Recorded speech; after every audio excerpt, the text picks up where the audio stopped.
All right, welcome back. It is still Wednesday night. We are in our second episode because we did not do one last night. We're at the Memphis Mississippi State game, but just finished with Mallory Streetman from Mississippi State, track star 800-meter runner. But now we're going to transition to what we do best, baseball, and not just baseball, but baseball in Knoxville. So AJ Causey, how you doing tonight?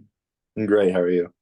Man, excellent. Like I said, we love talking baseball. Definitely love talking Tennessee baseball. But before we get into your story, before we talk Tennessee, we got to break the ice. There's a lot of things going on right now. There's the NBA playoffs, the NFL draft is going on. Do you watch professional sports? And if so, do either of those excite you? I watch a lot of baseball and I started this year watching a lot of hockey. All right, so we got the all right, so we got the NHL hockey playoffs and MLB on. So I picked the wrong two, but it's all good. We'll transition over because I watch both. Let's start with MLB when I know better. Who's your team and who you watching when you can? Definitely the Braves. Yeah, so Austin Riley, two-time guest here. You are not going to have trouble selling me on that. The Braves Mhm. obviously are stacked top to bottom, but just him being on there, and then for the second year in a row, it looks like my Cardinals suck. So all about some Braves action. Have you been over to Truist and checked out a game? Yes, sir. I loved it. I had so much fun there. Yeah, nice park. All right, so hockey. We're playoff time. Is your team there? Who we rooting on? I actually just got into it because the guys on the team got me into the NHL fantasy league. So I'm still kind of learning, but I love watching it now. So I'm really starting to get into it. I haven't picked a team yet though. All right. Well, have you been watching the games right now to have a team that you maybe have seen that you like? Maybe you just like watching that you're rooting on. Not really right now. I just kind of put on whatever. Yeah. Now for I me, did win it's my the host hockey is league. a Tampa Lightning fan, and so I root for them just by the fact that he's a diehard. So I know I watched them the other night and they lost. I don't know where they stand, but they're always in it and always a good team. So just hope that they win, just so he's happy. That's cool. All right, so let's talk about music and venue. If you can go see any musician anywhere, who are you going to see? Where are you going to see them? Good question. I'd have to go Crowder, and I'm not really. I don't know a lot about venues, so I guess just What's a whatever. city you want to go to then that would be perfect? You'll go to that, check out that city, you'll see him there. LA would be cool. There you go. And I'm so glad you said Crowder. If I heard Morgan Wallen one more time this season, I like you're like the 10th guest, and eight of the first nine have said Morgan Wallen. I can't take it anymore. That guy's definitely killing the game because everybody comes on here, guy, girl, doesn't matter the sport. Morgan. But sports and venue, we were just talking about it. So you've obviously went and seen the Braves. So we'll take that off the list. If you can go see any team anywhere, who are you going to see? Where are you going to see them? Right now, I'd go see the Dodgers. Probably just yeah in Los Angeles. So Braves, Dodgers, that way you get best of both worlds. Yeah, that'd be perfect. There you go. I mean, it's been a postseason matchup here lately. Mhm. Probably get it again this year. Who knows? Well, what you do is you go win a national championship first. And then hopefully everything works out after that. I don't know what the plan is. We'll get into that stuff later, whether it's draft or coming back, but then you get that settled out and then you go watch them in the postseason afterward. Yes, sir. All right. So let's get into it. Where are you from? I'm from Huntsville, Alabama. Huntsville, Alabama. So I've obviously been there, but let's say someone's listening to the show, they've never been there before. If they went to Huntsville, what's the one thing you say they must do? Um,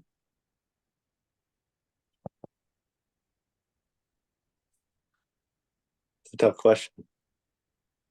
Don't know your hometown very well. Well, Okay, see, we like I rattled off did the the Space main Center or thing something. I did.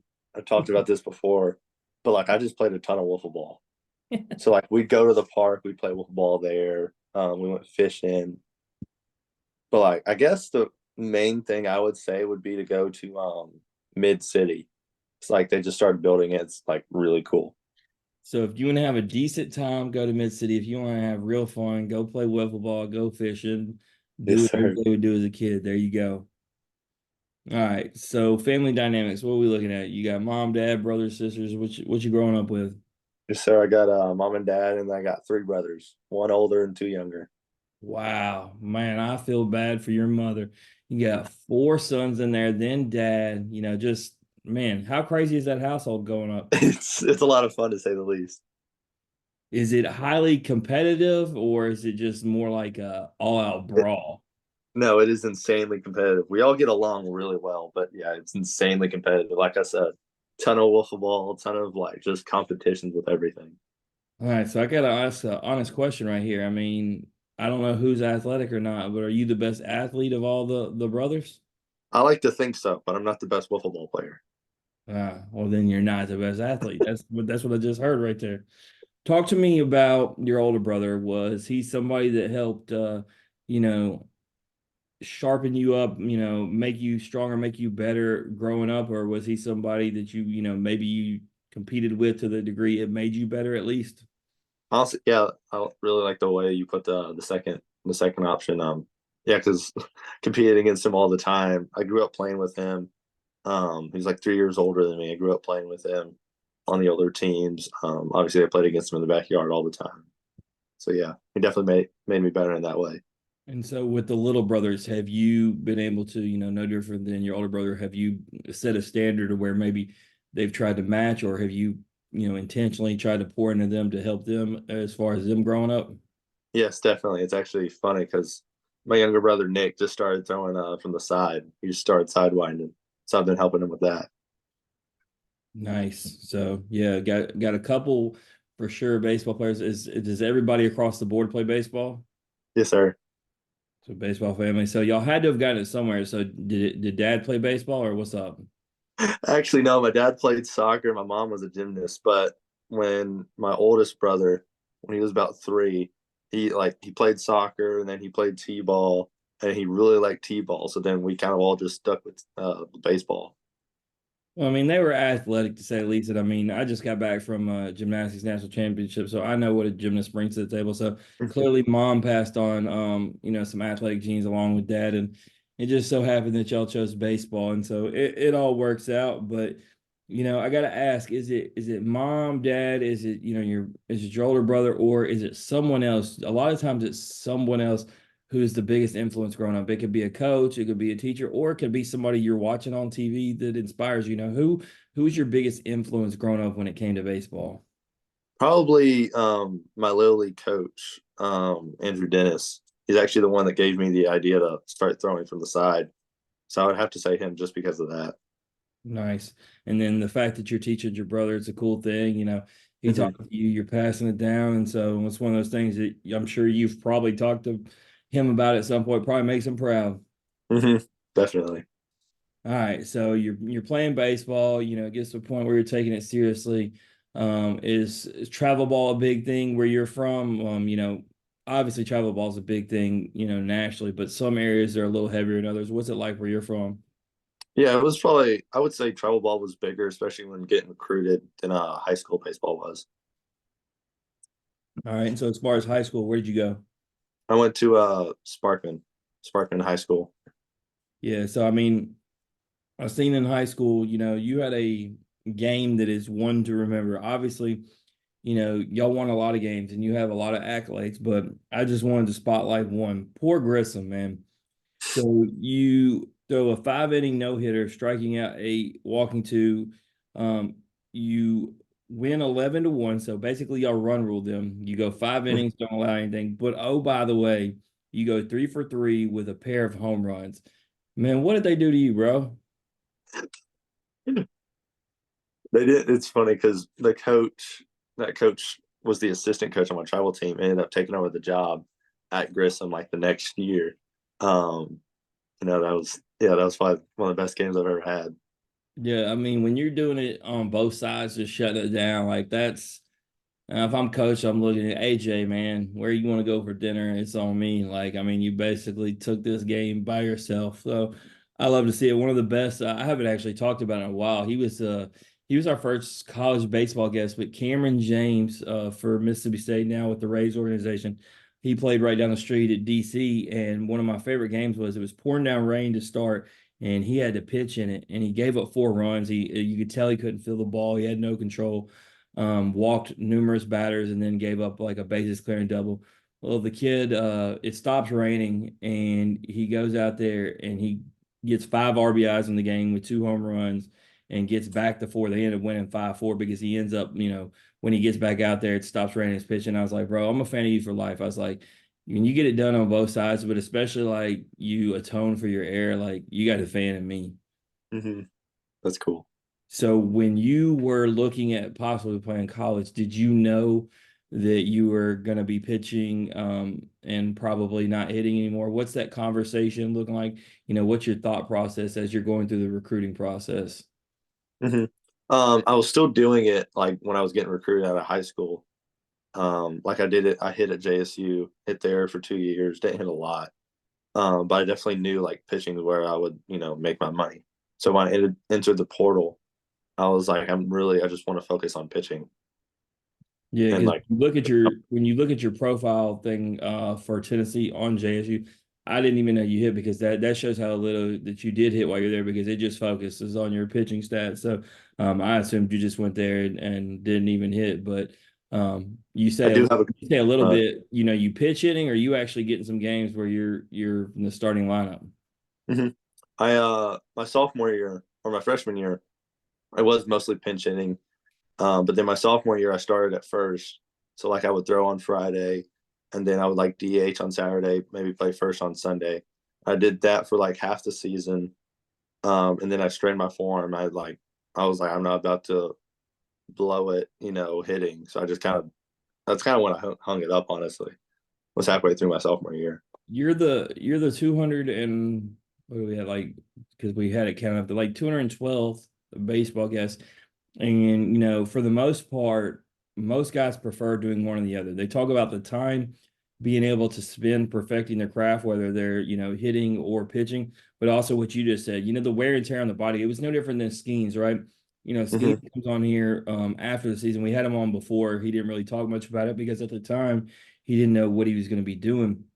But you hear all these LSU fans, they want him to do both, but he comes on here afterward and just talks about how much better his body felt not having to do both and just being able to focus on his craft. And so since then, we've had so many guys, whether it's one of the even Austin Riley came on here, he was drafted as both, and he was a great pitcher, and he told them straight up, I'm tired of my arm hurting. I want to play the field. And so I think guys are figuring out that you just focus on one, it just does a lot better for you. And so, clearly that works out for you coming from, there because you did both at Jacksonville State, but your success at Tennessee. But let's talk about Jacksonville State for a second. I actually was stationed in Jacksonville. I'm very Okay. familiar with it. It's a pretty solid sports program across the board and most things, like even football. So talk about your time there. Your first year you were a reliever, your second year you were a starter, just how much did you enjoy your time there, and how much were you able to learn while you were there? I learned a ton. I loved it. I love the guys. I love the camaraderie. And love like I guess the vibe of it. The little small mid major. But I learned, like I said, I learned a ton. I like really. This is when I really started to like get into it. Like I learned like it's not all just talent because obviously I wasn't the most talented. I mean, I throw from the side for a reason because I don't throw like 98. So I learned like you can increase your velocity. Like I read books by like um, Ben Brewster, building the 95 mile an hour body and movement over max. I read books like that, and I like really got into it. So I learned a ton at Jacksonville State just by like diving into it. Yeah, and you talk about not dealing with those hard, the velo. I'm actually blanking. He's not a guy I'm very familiar with. The kid from Mississippi State last night. Memphis, I'll tell the story while I'm looking it up. The kid from Mississippi State Stone, Memphis can actually rake really well. Their struggles have been more of pitching and defensively, but I've been to so many games, they tee off, and they actually started this game against Pico Cone and we're having a lot of success, had 4 runs.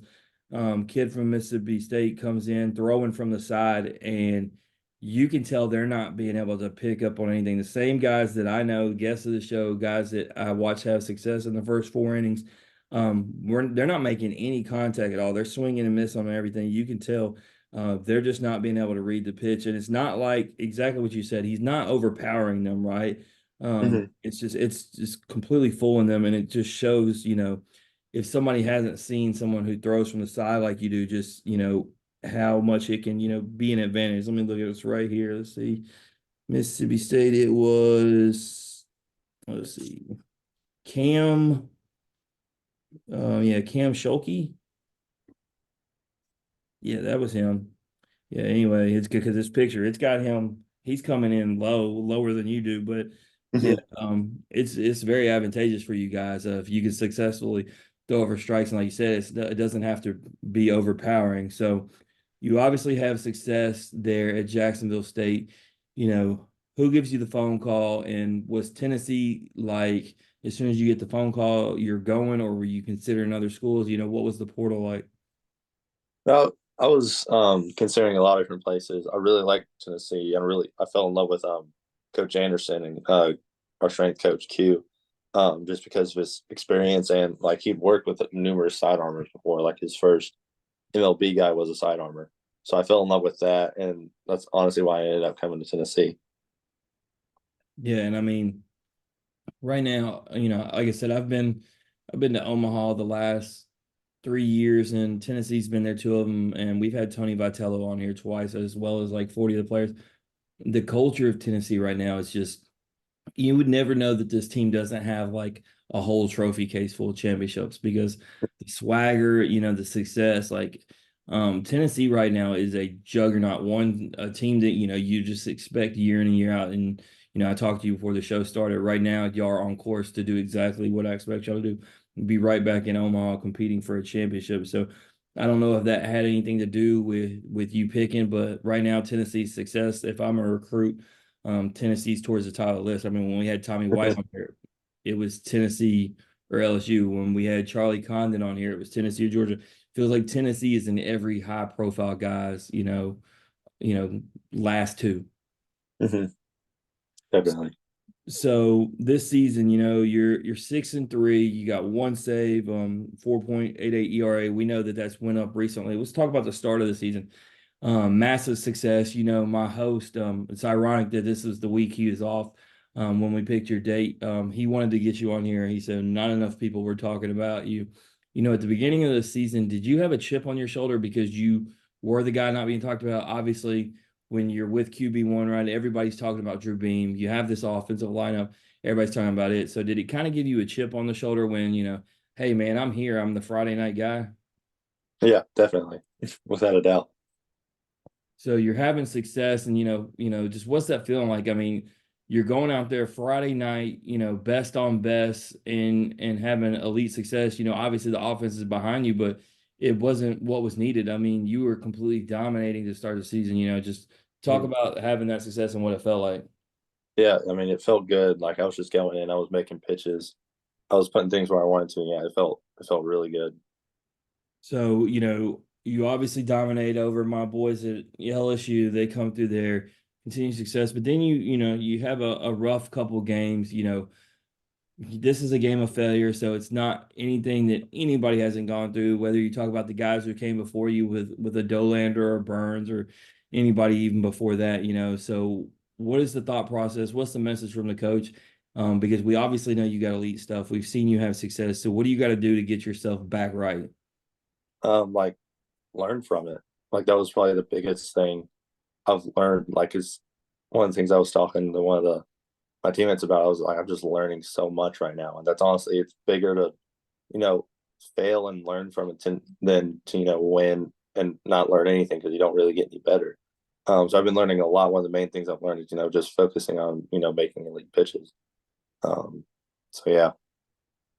Yeah, so when you look at your team, a lot of veteran presence, are there any guys like and maybe it's not even necessarily a pitcher, maybe it is. Are there any guys that you're able to, when you're just struggling or you're stressing out, man, you're able to just go to and y'all are able to kind of have the iron sharpens iron thing and just, build each other up? There's actually a ton of people here. Like for instance, one um, Derek Schaefer, he's like one of my best friends here. But like talking to older guys like Luke Hochhaver and the mental coach Doc Whitney, that's helped me a ton. especially like learning from it, like focusing on different stuff. Talking to them has been huge. Yeah, so obviously getting yourself back, right? The team, like I said, clicking. You got Missouri this weekend. They're coming to y'all's house.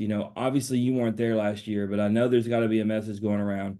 Last year they swept Tennessee, and Missouri's not a team that's known for being very good. And last year, they kind of sent a message that, they wanted to compete. So, is there talk this week about, obviously you want to take care of business no matter who it is, but with what Missouri did last year, has that been a talk at all? Not recently. We talked. I remember I was talking a little bit about it in the fall, especially with no Barge coming in. Um, but yeah, we're just focusing on doing what we do. Yeah, I mean, the home and away splits say a lot in the SEC. They have really since for as long as I've been covering college baseball. So, I already think y'all are the better team in general. Obviously, it's at Tennessee, but I mean, I just watched LSU play Missouri, and I'm not gonna lie to anybody. I don't think my team is world beaters right now, and they handled Missouri. Really should have won all three. So I feel really confident, going in. But let's talk about the other side, the part that you get to watch.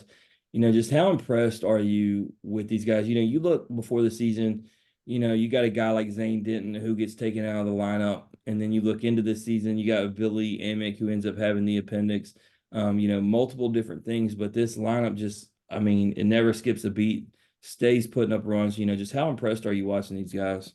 It's I'm so impressed by it because I've never played with talent like this. It's crazy. So you just the balls leave the yard at the rate that they do. It's one of the most fun things about being here. Yeah, It's I just mean, the and hitting. you got to face them in the fall, right? Like, so, I mean, it had to be, there's no lineup you're going to face this year that's any harder than what you had to face, as you prepared for the season. Yeah. So obviously, we talked about what you need to do to get back right. We talked about who this team's got on deck. So, last question, as far as just team overall, like, you try to temper your expectations. You take one thing at a time. But I gotta ask, and I talk to these, a lot of your teammates a lot, but um, how I'm trying to think how to word it.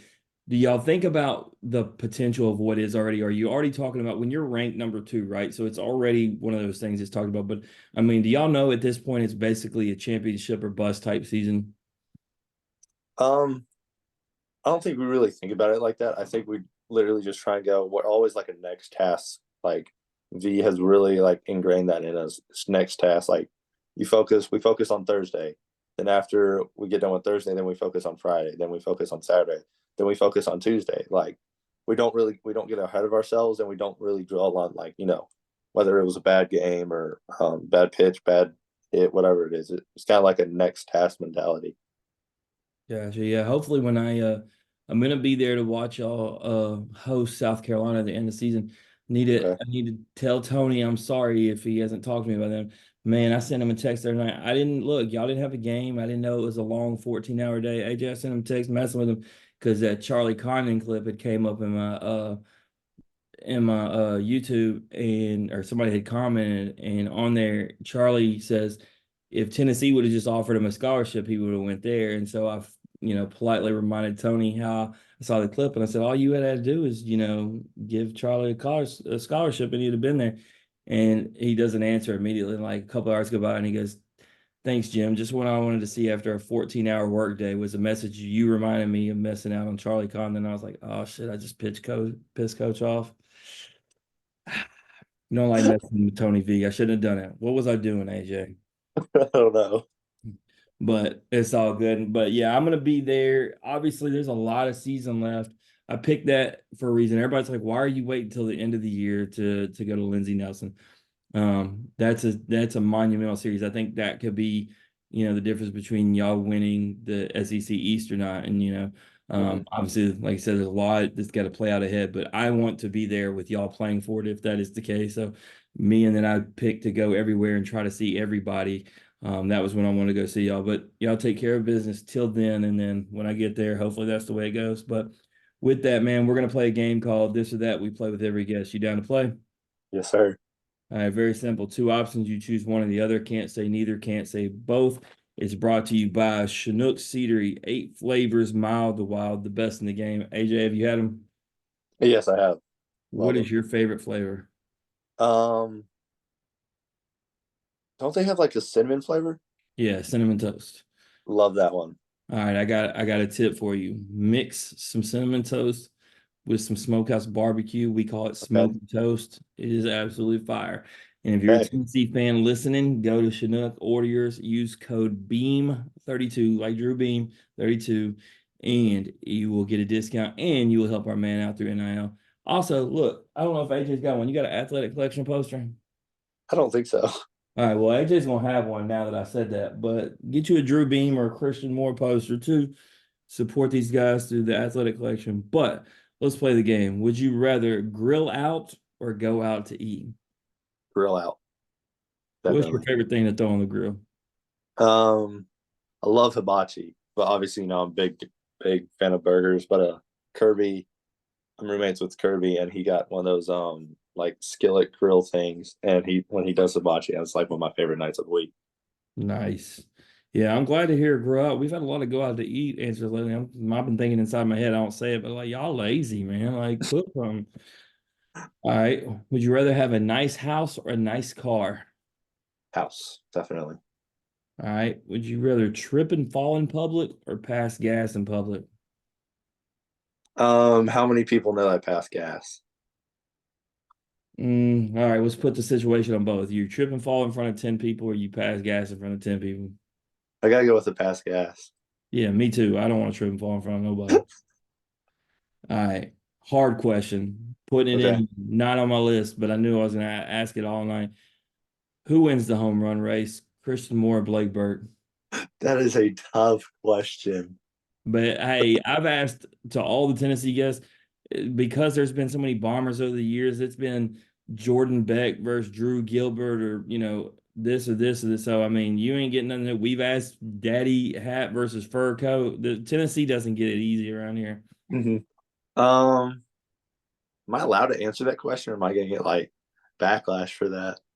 No, you're not gonna get back. I mean, you got to pick somebody. Like I love both those guys, but they're both guests of the show. But I picked Blake Burke by one. I'm going with Baby Boy. Hey, the thing is, if SEMO gets hot like he was at Kentucky, like he can just get like multiple. I mean, obviously Burke can do the same thing. Um, but right now SEMO's like, he passed him. I gotta go with SEMO just because on the run he's going on right now. I just did a poll on Twitter, and it's not going to surprise you that they won. Um, took the top four offenses, one, two, three. Obviously, the guys at Texas A&M are legit.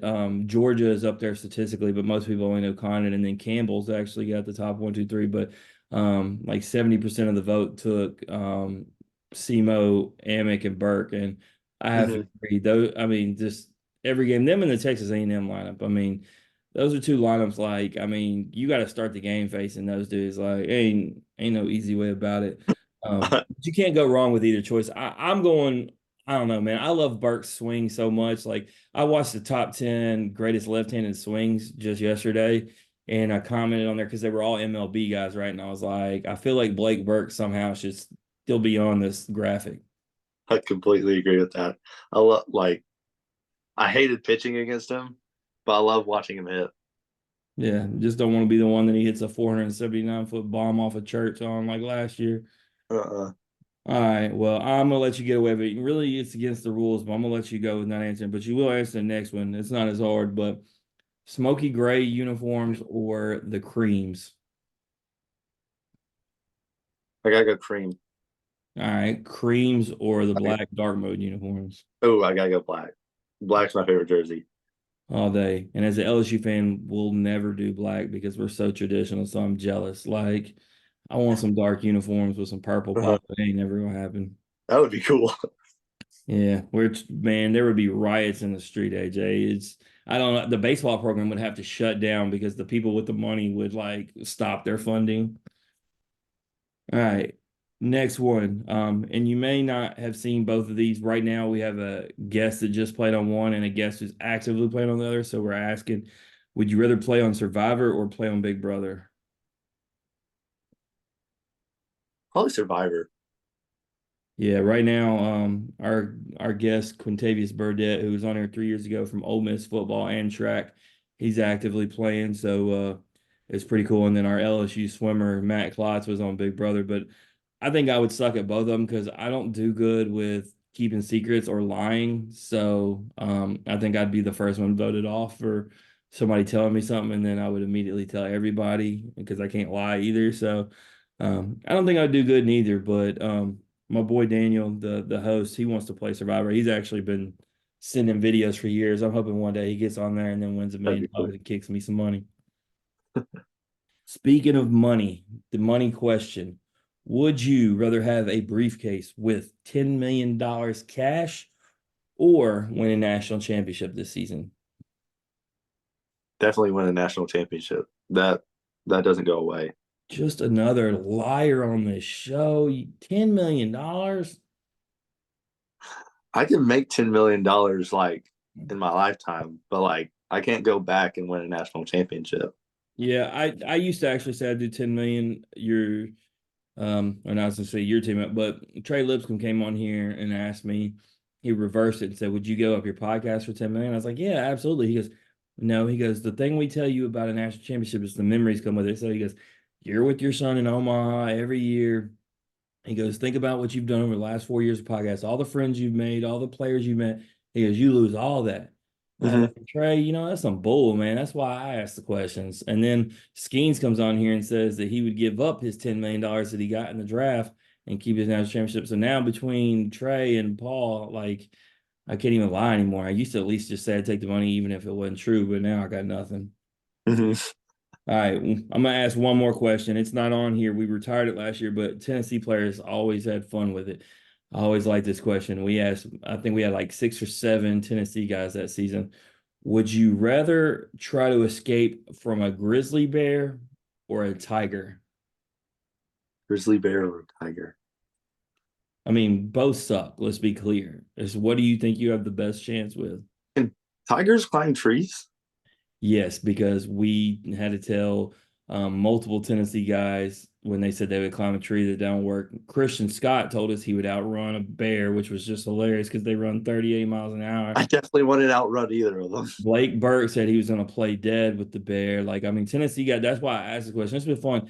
Tennessee guys have this unrealistic notion that they're actually going to survive this whole thing, and they're not.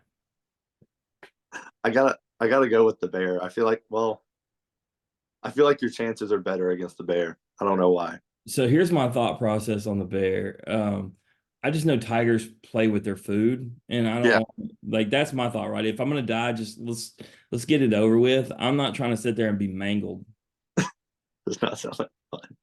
But anyway, you were off the hot seat, AJ. Is there anything you want to plug or promote, whether it's a shout out to somebody, nonprofit, NIL? You got anything? No, sir. All right. Where can they find you on Instagram? A.J. Causey, Causey. There you go. Or you can go to Vol_baseball. They have an amazing creative team. You can see what they got going on. You can see these home run clips, this race we're talking about. You can see his sidearm action, see him striking people out. But they got Missouri this weekend. You know they'll be on TV. At very minimum, they'll be on the SEC network. But AJ, we wish you nothing but the best of luck. And hopefully, man, I get to not only see you here at the end of the year in LNS, but man, I'll see you in Omaha. Yes, sir. That'd be awesome. Absolutely. That's AJ Causey, everyone. And if you like hearing his story or you just like hearing Average Joe's talk X's and O's, please like and share our podcast on Facebook. Retweet us on Twitter. Listen and subscribe on Apple, Spotify, and Anchor. As always, ratings, comments, hugs, love, feedback, all that good stuff is welcome. We're actually going to transition before we go like full on baseball. Our next episode is with Sarah Hodge from Memphis Soccer. Just came from Germany. She's elite. She's from just down the road. We're going to get her story. But remember, in the meantime, strong body, sharp minds, grit and grind all the time. We are out.